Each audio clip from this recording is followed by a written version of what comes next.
The shadow of the Empire that loomed over the greater part of 2 decades ushered in a generation of conflict and oppression that spanned across most of the known galaxy. With the Jedi Order in shambles and survivors being scattered across various systems, the Empire spelled what was perhaps the darkest hour in the history of the modern Jedi Order, known as the Dark Times. While Order 66 all but eradicated the known Jedi Knights, Palpatine was not sufficiently satisfied with the mere collapse of the Order, and he therefore commissioned the creation of an order of Inquisitors, the Force-sensitive Death Squadron tasked with hunting down and eliminating any remaining Jedi Knights from across the galaxy. But who exactly are these Inquisitors? Who joined the ranks of this preeminent execution squad, and how many known Inquisitors embarked on this Jedi manhunt? In this video, we'll be breaking down and discussing every single Inquisitor that exists within Star Wars canon, including the 2 brand new additions in the Obi-Wan show. So if you wanted to find a video that would break down every single member of the Inquisitorius, you found it, as we're going to talk about everyone in detail. With that said, let's begin with the leader of the Inquisitorius, otherwise known as the Grand Inquisitor. We know that the Grand Inquisitor, similar to many Inquisitors, was a Jedi Knight before the Age of the Empire, as he served as a Jedi Temple Guard, and it was even recently revealed that he took part in the arrest and prosecution of the Jedi traitor Barriss Offee, who bombed the Jedi Temple and led to Ahsoka Tano subsequently leaving the Order after being framed for the crime. After his defeat at the hands of Canon and Ezra, the hunt for the 2 rogue Jedi was taken up by an Inquisitor known as the 5th Brother, but more on him in just a moment. The Grand Inquisitor is the most powerful and skilled of all of the Inquisitors, and was a master of Form 2 lightsaber combat known as Makashi. His speciality was breaking down the lightsaber forms of surviving Jedi, as he was able to deduce exactly who had trained them and the form that they were utilizing within 30 seconds of any given conflict. He was by far the most dangerous and most skilled of all of the Inquisitors, likely having the most formal training as a Jedi. He is also unique as he turned to the dark side of the Force before the collapse of the Jedi Order, and served Palpatine before the Inquisitorius was fully established. Directly beneath the Grand Inquisitor was the second sister, formerly known as the Padawan Trilla. Trilla was merely an apprentice when the events of Order 66 came to pass, and she was able to evade the shadow of the Empire for a short time with the help of her master, with her master being Ser Junda, though the survival was short-lived. Upon Ser being captured by the Empire, the Imperials elected not to have her executed, but instead, they exposed her to the rigorous torture that they had at their disposal, demanding that she reveal the location of her Padawan. Ultimately, Ser would break under the pressure, selling out her Padawan Trilla,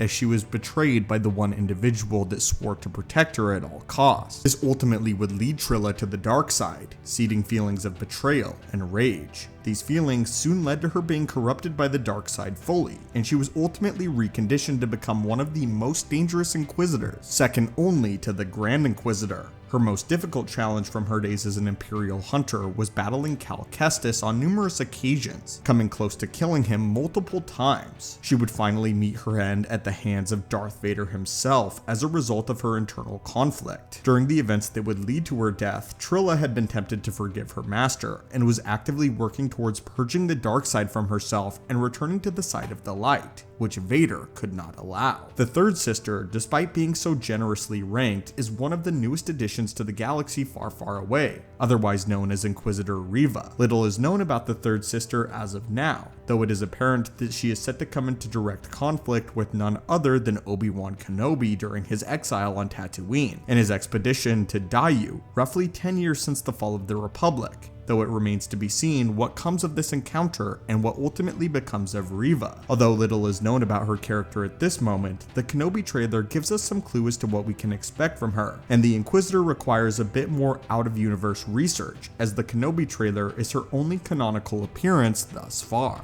Reva seems to be an incredibly cruel hunter based on her treatment of the citizens of Tatooine, and actress Moses Ingram has gone on record to state, quote, "Reva is a boss," said Ingram. "I mean, really like a full-on athlete. She's on a mission and will conquer that at all costs when given the opportunity. She is pretty badass, and has a badass outfit. Putting on a cape was a dream I didn't know that I had. I felt like I was 10 again. It was super dope. In the trailer, we see a body hanging from what is presumably a noose as she interrogates the citizens of Mos Espa or Mos Eisley, using fear tactics and even igniting her lightsaber to get information. Given this cruelty and the demeanor of which she seems to threaten the innocent bystanders of Tatooine, it seems likely that she will be a character who is willing to take any means necessary to accomplish her goals. It might prove to be a ruthless Jedi hunter, though her backstory remains to be seen. The fourth sister is perhaps the Inquisitor with the fewest feats to her name, and is more widely known for being impersonated rather than accomplishing anything on her own accord. This took the form of the Rebel Alliance commander Lena Graf coming into possession of the fourth sister's armor, and using it to pose as the Inquisitor for a time, even going so far as to infiltrate Vader's castle on Mustafar. While the canonical fate of the fourth sister is not presently known, it appears as if she was one of the weaker ones, and has few notable accomplishments to her name. The fifth brother was among the survivors of Order 66, and served as a Jedi Knight before the fall of the Republic, though much like the Grand Inquisitor, his name is not currently known. The fifth brother often elects to take a far more brutish fighting style than the Grand Inquisitor, and opts to take a more blunt approach to solving his problems. He enjoys eliminating his enemies at the first opportunity, and for this reason, he has been known to be ostracized by his teammates, as they consider him, to put it politely, dumb. During his rigorous training regimen with Darth Vader, he lost his hand, but still impressed the Sith Lord to the point where he was asked to accompany Vader on a quest to hunt down Jedi Master Eth Koth, meaning that Vader likely held the fifth brother above many of the other Inquisitors. While it was ultimately Vader who struck down the rogue Jedi, the fifth brother was able to uncover the traitorous actions of the unnamed Twi'lek Inquisitor, which he ultimately reported to Vader, proving his loyalty. The fifth brother's next notable assignment was taking up the hunt for Ezra and Canon after the death of the Grand Inquisitor aboard the Sovereign, and across his crusade he was often accompanied by the seventh sister. He led the pursuit of the Ghost crew after the Grand Inquisitor's demise, and would hunt the crew until his death at the hands of Maul on Malachor, where not only he would finally perish, met by a true master of the dark side, but so would the seventh sister and eighth brother. But more on that in just a moment. The sixth brother is often regarded as the black sheep of the Inquisitor regime, and was once a former Jedi known as Bill Valen, who escaped the brutality of Order 66 only to fall into the hands of the Empire as an Inquisitor. Trained under the same regime as the result of the Inquisitors, Valen was one of the most cowardly Inquisitors who had very little social interaction with his brethren, and was often berated for his lack of will, making him one of the weaker of the group. In one particular instance, he and the ninth sister were paired together for a mission, wherein they found themselves surrounded by purge troopers. In order to escape, however, he elected to cut off the ninth sister's leg and leave her for dead,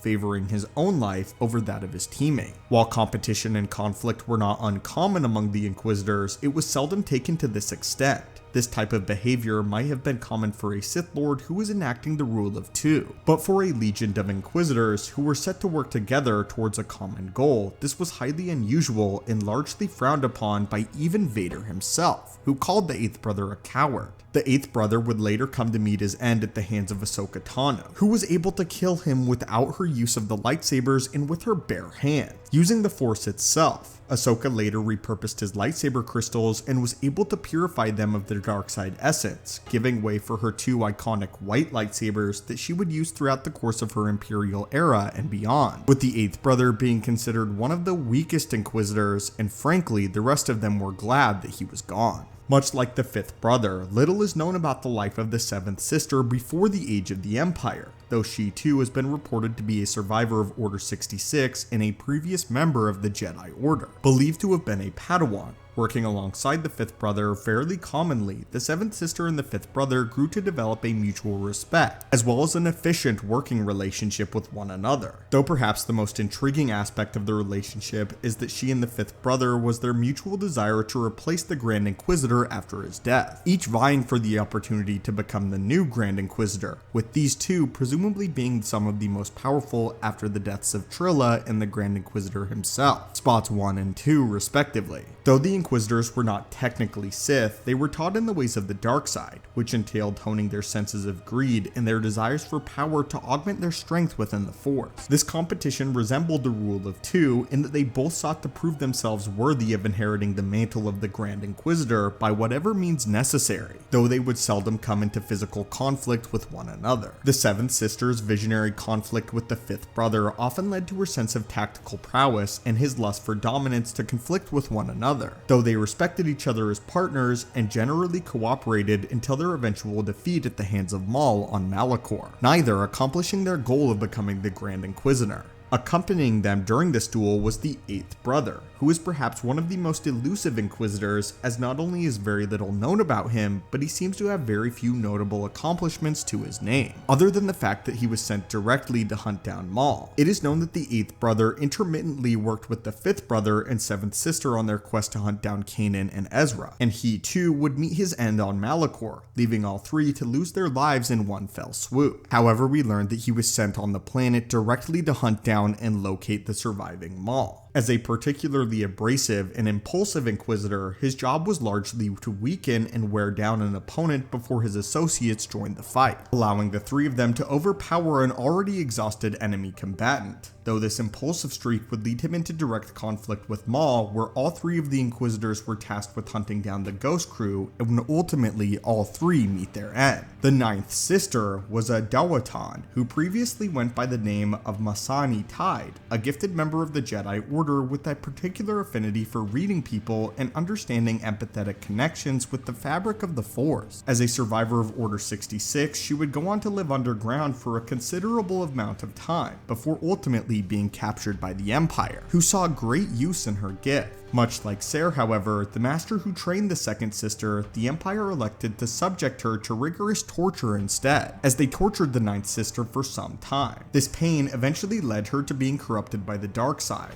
and she used her once benevolent powers of emotional connection to serve the legion of the Inquisitors. The ninth sister has shown a particular affinity for enduring immense amounts of pain, as she lost her eye to Vader and a leg to the sixth brother, yet still pressed on. The last confirmed sighting of her was during a duel with Cal Kestis, and the ninth sister is presumed to have fallen to her death. Though given her pain tolerance and incredible stamina, it's possible that she may have survived this fall. The 10th brother was previously a member of the Jedi Order, but while many Inquisitors were Padawans or younglings at the time, the 10th brother was a fully developed Jedi Knight of the Order, and even a Master, by the name of Proset Dibs. Much like Barriss Offee or Count Dooku before him, Dibs was one of the Jedi who became disillusioned with the views of the Order, questioning their motives during the Clone Wars and the sanctity of the Jedi Code. The strict dogma of the Order meant that he was unable to explore the answers he was searching for, and at one point he attempted to assassinate Jedi Master Windu, solidifying his fall from grace and his solidification as an agent of the dark side, believing that ultimately the Empire was a better cause than that of the Clone War. His opposition to the Jedi acting as warriors acted as the crux for his fall to the dark side, and eventually he was brought into the fold of the Inquisitors as one of the most seasoned warriors of the New Order. The 10th brother met his end at the hands of the Purge Troopers, who were clones of the Old Republic who had been repurposed for various other uses under the Empire's rule, being the last batch of clone troopers. A Jedi Padawan was able to reprogram a legion of Purge Troopers, forcing them to enact Order 66 against the Inquisitors, and the 10th brother was among the victims of this rather clever hack, leading him to die just as many Jedi had before him by the hand of the clones. Though these are the 10 named Inquisitors, there are other instances of known Inquisitors being present, though their exact titles have yet to be confirmed to us. During the expedition to hunt down Eth Koth, Vader and the 5th brother were accompanied by an unknown Twi'lek Inquisitor and an unnamed female Inquisitor. The Twi'lek had a particular sense of duty and followed his orders respectively without fully agreeing with the vision of the Empire. He even went so far as to develop a romantic attraction towards the previously mentioned female Inquisitor, and this compassion was widely uncommon for the agents of the dark side. His compassion and his inner conflict led to the 5th brother reporting these abnormalities to Vader, who confronted both unnamed Inquisitors after the death of Jedi Master Eth Koth. The two formulated a plan to assassinate Vader in order to escape the grip of the Empire, though this predictably failed, and both were executed at the hands of the true Dark Lord. This brings the Inquisitors to 12, and we approach our final Inquisitor, who too is unnamed, and we only see a few brief frames of her in the Kenobi trailer, as she too was present there. This is perhaps the most elusive Inquisitor of all. While it can be inferred that this is likely the 11th sister, this is yet to be confirmed as of now. But there you have it, my friends, all 13 Inquisitors, and everything we know about them, including their deaths or presumed deaths. But now, I would love to hear in the comments down below which of the Inquisitors is your favorite, and what do you think of the two brand new Inquisitors that we see in the Obi-Wan trailer? If you've watched this far, I appreciate you greatly, may the Force be with you, and I hope you have a great day.